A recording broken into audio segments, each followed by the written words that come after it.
Roll Tide, everyone, and welcome to Tide TV This Week, brought to you by Thompson Tractor. I'm Roger Hoover, joined by Kira Goldstein. And Kira, maybe the first week of April, it's sad that March Madness has come to a close. Yes, it is, but the Alabama men's basketball team had an incredible run, and they made their 9th Sweet 16 appearance, and first since 2004 on Sunday night when the Tide took on the 11th seed UCLA. Going into the Sweet 16 matchup against the Bruins, the Tide had won 8 in a row and 11 of their last 12.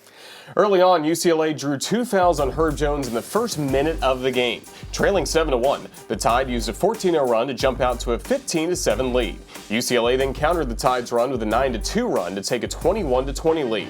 Then the Bruins finished the first half with a 15-2 run to take a 40-29 lead into the break. The Crimson Tide started the second half off hot with an 11-0 run to tie the game at 40. The lead went back and forth, and Alabama held a 1-point lead at 61-60 with 2:26 to go. But UCLA outscored the Tide 5-1 to take a 65-62 lead with just 4 seconds to go. Needing a miracle or a long three-pointer to tie it up and go into overtime, Herb Jones inbounded the ball to Javon Quinterly, who found Alex Reese near midcourt, and Reese drained the three-pointer with his foot on the midcourt logo to tie the game and send it into overtime. What an amazing March Madness moment. Yeah, it felt like the Tide had the momentum going into overtime, but unfortunately, the Tide couldn't knock down their free throws down the stretch or in that overtime period. The Bruins hit 11 of 13 free throw attempts in overtime. Alabama missed their only 2 shots from the foul line. For the game, UCLA shot 80% from the line, connecting on 20 of 25, while the Tide shot just 44%, hitting just 11 of their 25 free throw attempps. In Hinkle Fieldhouse, the Tide didn't shoot well from beyond the arc either, as Bama just shot 25% on their three-point attempts, connecting on just 7 of 28 in the game. The season ends in overtime at the Sweet 16 for the Crimson Tide as UCLA won 88-78. It was an incredible game to watch all around. Javon Quinterly had a game-high 20 points off the bench. In his final game for the Crimson Tide, John Petty Jr. scored 16, with 14 of those coming in the second half. And Keon Ellis was 1 rebound shy of a double-double, as Ellis finished with 10 points and 9 rebounds.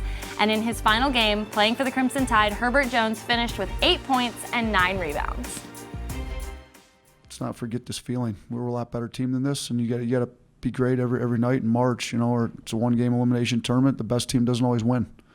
The team that plays best that night wins, but it's not always the best team. So really happy with the season, really proud of the guys, really disappointed with tonight. We were ready for the season to be over for the Crimson Tide, but it has been an incredible season this year for head coach Nate Oates and the Crimson Tide. You're absolutely right, Roger, and it was a historic season for Alabama with lots of individual and team records broken. The Tide earned the program's first regular season SEC championship in 19 years. Following the regular season championship, it was Coach Oates leading the Crimson Tide to an SEC tournament championship, Alabama's first SEC tournament title in 30 years. Alabama finished the year 26-6 with a 16-2 conference record. The 16 league wins are tied for the most in program history. Alabama earned the number 2 seed in the East region of the NCAA tournament, which matches the highest seed in program history, and also made it to the Sweet 16 for the first time since 2004, and that's just a few of the team accomplishments. Yeah, individually, Herbert Jones became the 5th player in Crimson Tide history to earn SEC Player of the Year honors, and he became the first Alabama player to win the SEC Defensive Player of the Year award. Jones is just the 3rd player to ever win both SEC Player and Defensive Player of the Year awards. And John Petty Jr. became Alabama's all-time leader in three-point shots made and attempted. Big part of the team's success this season was the play of the seniors. Here's what Coach Oates had to say about this team after the game. How will I remember this team? I remember it as a team that changed the entire culture of Alabama basketball. Expectation levels are drastically different. Recruiting's different. People want to come here and play for Alabama basketball. People think about Alabama basketball way different. I told our guys, I'm going to be talking about this team for the next 30 years I'm coaching. This is an unbelievable team with a bunch of high-character kids that stepped up to the challenge and changed the entire narrative of Alabama basketball. A big part of that was the leadership of this senior class. Let's take a look back at those seniors as they were honored on Senior Day in Coleman Coliseum. I wish these seniors experienced a packed out Coleman because they deserve it. They've worked hard to turn this thing around. It's really their team, their program, and they've done an unbelievable job getting us to the level we're at. So these guys deserve it. So thank you for staying. Thank you for the noise you bring. Let's make sure we keep supporting them. And I just can't say enough about the leadership these guys have brought. So roll Tide. Now please stand and give a rolling Tide for the Alabama seniors. I left one thing out. Big brother.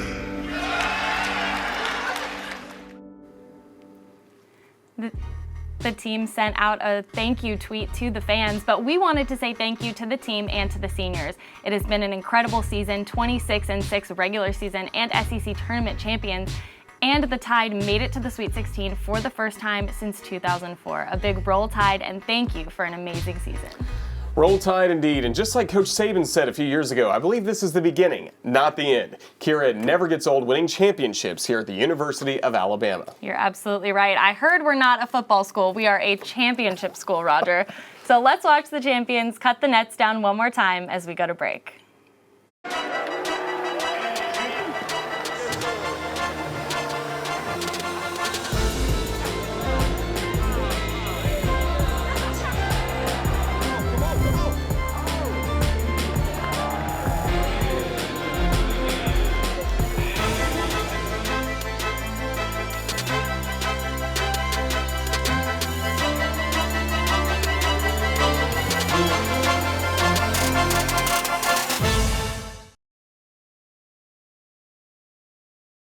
TideTV This Week, presented by Thompson Tractor, the exclusive provider of Caterpillar heavy equipment and genuine cat parts for Alabama and Northwest Florida.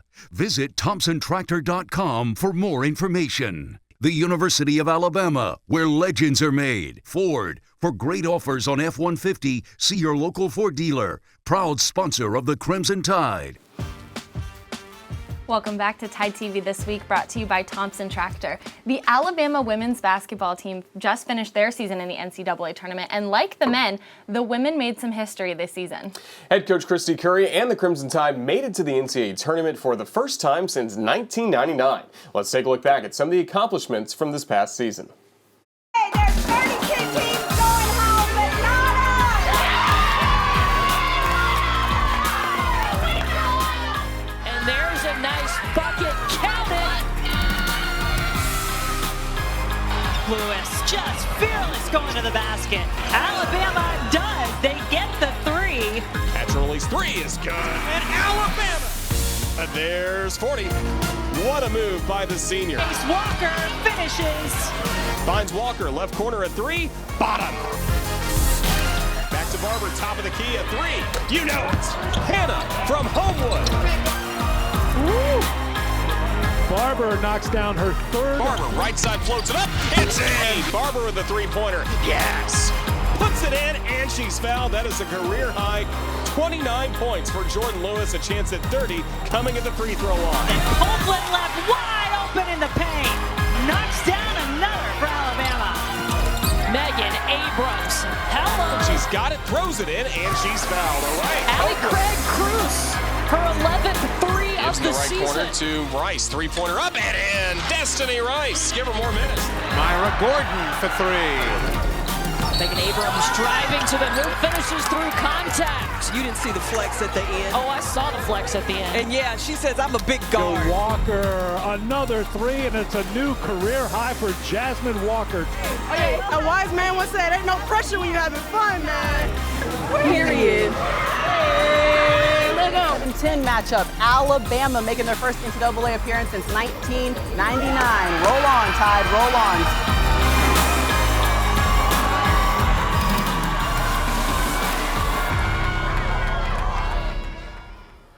Great season from Coach Curry and the Crimson Tide. You know who else who's had a great season this year, Kira? The Alabama gymnastics team. You're absolutely right. They have had an incredible season so far. Head coach Dan Duckworth and the Alabama gymnastics team joined football and men's basketball by winning the SEC championship. The Tide used a season-best score of 197.875 to win their 10th SEC championship. Sophomore Luisa Blanco is dominant as she won the all-around with a score of 39.8. Along with winning the all-around, Blanco is named the SEC Gymnast of the Year, but that's not all. Blanco earned first-team All-American in the all-around, balance beam, and uneven bars. Blanco was also named a second-team All-American on vault. Along with Blanco, Lexi Graber earned first-team All-American in the floor exercise. And for the second year in a row, Makari Doggett earned second-team All-American in the uneven bars. That's a total of 6 All-American honors for the Crimson Tide. And now it's on to the NCAA Championships, and Alabama will host the Tuscaloosa Regional this weekend in Coleman Coliseum. The reigning SEC and national champion Alabama Crimson Tide football team continued spring practice. We'll hear what Coach Saban had to say about the Tide's progress coming up next. TideTV This Week, presented by Thompson Tractor, the exclusive provider of Caterpillar heavy equipment and genuine cat parts for Alabama and Northwest Florida. Visit ThompsonTractor.com for more information. Ford, for great offers on F-150, see your local Ford dealer. Proud sponsor of the Crimson Tide. The University of Alabama, where legends are made. The Alabama football team continued spring practice this past week. The Tide is at the midpoint of their spring practice sessions, and Friday's scrimmage inside Bryant-Denny Stadium is practice number 8 of 15 for the Tide. I can't believe it's almost here. We're just 2 weeks away from A-Day on April 17th inside Bryant-Denny Stadium. The last 3 practices we've had since I talked to you have all been in pads, and I think we've been able to work a lot on fundamentals, which I think has, come along very nicely. And I'm not satisfied with the progress that we made as a team, but I think what will really be interesting in the first scrimmage is, and because we have so many young players here, basically all the freshmen that we had last year, plus the 15 new guys that we have that came in as mid-year. So we have a lot of really young players on the team, so it'll be interesting to see how they do in the scrimmage on Saturday when there's no coach standing on the field telling them what to do. The 2021 Golden Flake A-Day game will be played on Saturday, April 17th. The game will kick off at 12 p.m. Central. Also will be televised on ESPN. Unlike other years, you will also have a chance to have a ticket to attend this year's A-Day game. Very cool. Premium seating options will be offered to existing seat holders for a cost of $10 per ticket, and general public tickets will be offered in all other areas of the stadium at a cost of $5 per ticket. The public ticket sale will be available for purchase on April 10th, and UA students may opt in for a free student ticket on April 6th and 7th. The Crimson Tide also held their second pro day this week on Tuesday. Working out for the Tide were tight ends Carl Tucker as well as Miller Forrestal, running back Najee Harris, wide receiver Devontae Smith, quarterback Mac Jones, plus offensive lineman Landon Dickerson and long snapper Thomas Fletcher. And Roger, it was really good to see Landon Dickerson out there having some fun. Landon had surgery on his knee following an injury in the SEC championship game, but it looks like he's fully recovered. A couple months after surgery, and he can do this. You've never had knee surgery, have you, Roger? Not yet, maybe in my 50s. Can you do that, though? That's very impressive for a lineman, let alone someone just coming off knee surgery. It's really great to see. That really is. I mean, impressive moves. And again, he just had surgery a while back. So great to see that for Landon Dickerson. Of course, it has been a big weekend for the Alabama women's tennis team, plus baseball and softball had SEC series against top 10 opponents. We'll have that and more coming up next on TideTV This Week.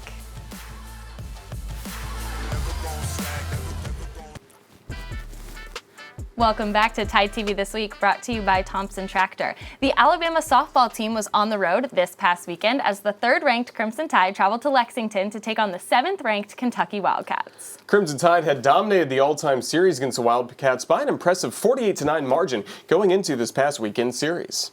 KB Sides got the Tide on the board in the 3rd inning as she drove in Alyssa Brown with this double all the way to the wall in left center. Up 4-0 in the 5th, Bailey Hemphill crushed a line drive just over the left field fence for the 2-run shot. That's Hemphill's 56th career home run. She's just 4 shy of Kelly Kretschmann's career record of 60. Kaylee Towle added an opposite field homer in the 7th inning to make it 8-4 Crimson Tide. Then Montana Fouts picked up the win, her 10th of the year as she improves to 10-3 as Alabama defeated Kentucky in Fouts' home state in Game 1 11-6. With Alabama trailing 4-1 in the top of the 7th in Game 2, Bailey Hemphill singled in a run to make it a 4-2 game.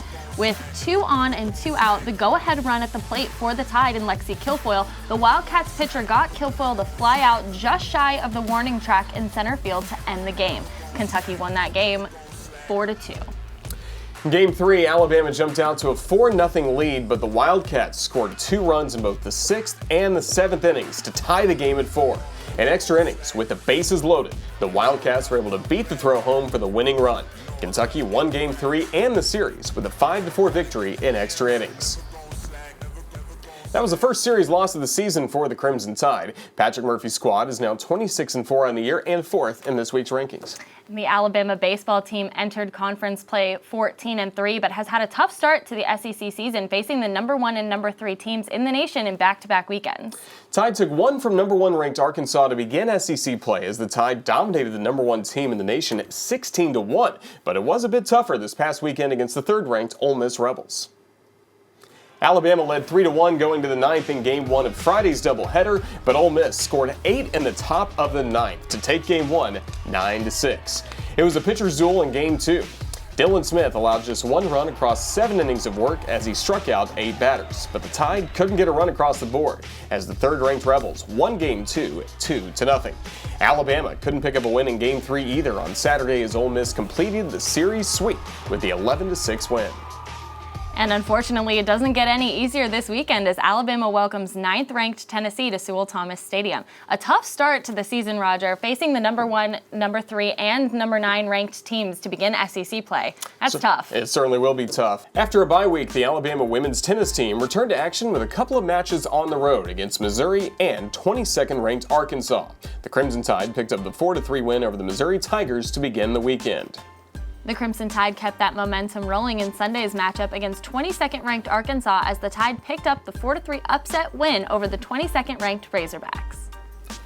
The Alabama men's swimming and diving team followed up a strong showing by the women's team at the NCAA Championships with a top 15 finish. The women finished 5th, and the men earned their 7th consecutive top 15 finish.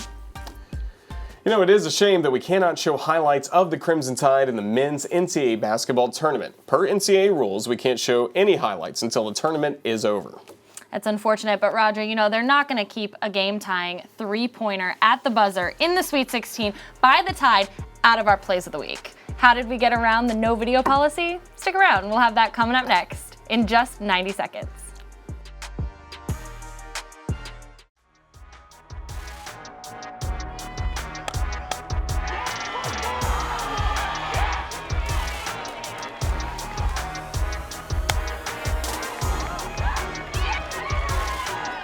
Herb trying to get it in, looking, gets it in. Quinterly getting it front court. Reese for the tie. Bottom! Bottom! Bottom! Bottom! Bottom!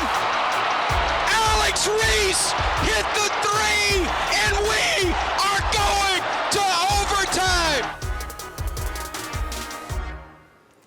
You can hear the excitement on that tape. Alex Reese's 3 was incredible. We've been calling him Alex Threes all week. And those were our ATI Plays of the Week. Now let's take a look at our Players of the Week, brought to you by Payless Drugs. Bailey Hemphill had a big weekend for the Tide as she crushed her 56th career homer in Game 1 in the victory against number 7 Kentucky. In the series, Hemphill finished 5 of 11 with a home run and 6 runs batted in. Peyton Wilson finished the week batting .579 and led the Crimson Tide in nearly every offensive category. Wilson finished with 11 hits in 4 games. 5 went for extra bases, including 2 doubles, a triple, and a pair of home runs. He added 4 RBIs, 4 runs scored, and 3 stolen bases. And those are our Payless Drugs Players of the Week. Thanks for watching another episode of Tide TV this week. We'll see you next week, everyone. Roll Tide! Roll Tide! This has been a presentation from Learfield IMG College.